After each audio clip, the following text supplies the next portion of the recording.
Let me ask you something gently but truthfully. How do you speak to yourself when no one's listening? Not when you're on stage, not when you're showing up for others, but in those quiet moments after you've made a mistake, when you're feeling behind, when the fear creeps in. What does your inner voice sound like? For many of us, that voice is brutal. It critiques, it compares, it shames, and the harshest part, we've internalized it so deeply we think it's us. But here's what the science and the heart tells us. That voice was learned. It's the echo of past authority figures, cultural expectations, trauma, perfectionism, and survival strategies.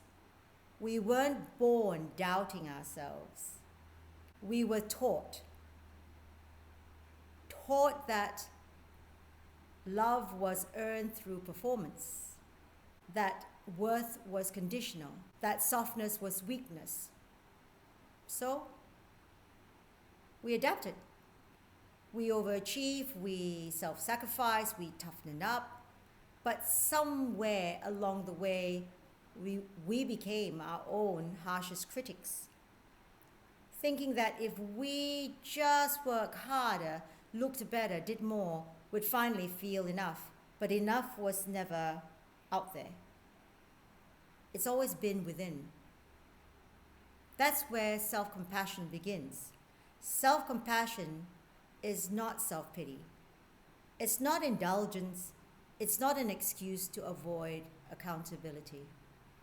Self-compassion is the radical act of turning inward yourself with gentleness, especially when it feels hardest to do so.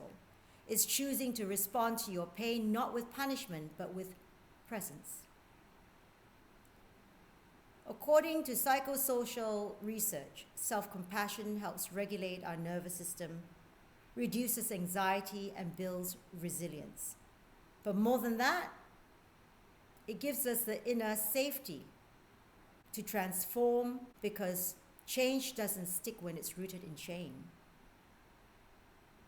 It grows when it's rooted in belonging.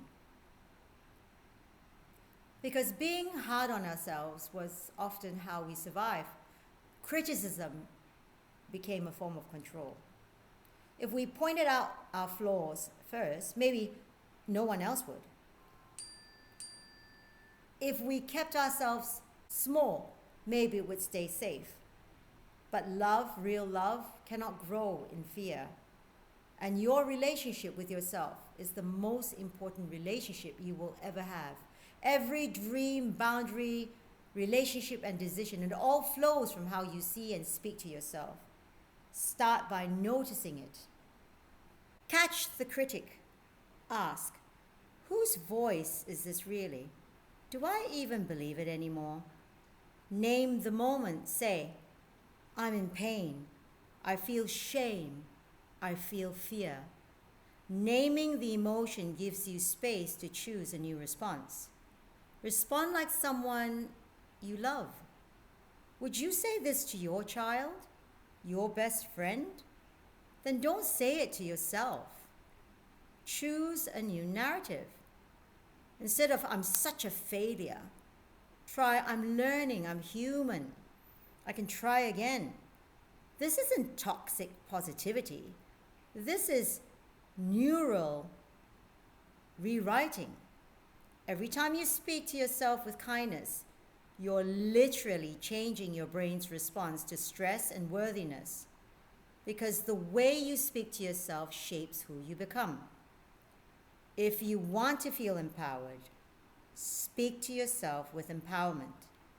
If you want to feel worthy, speak to yourself with dignity. If you want to lead, love, rise, you need to trust your own heart first.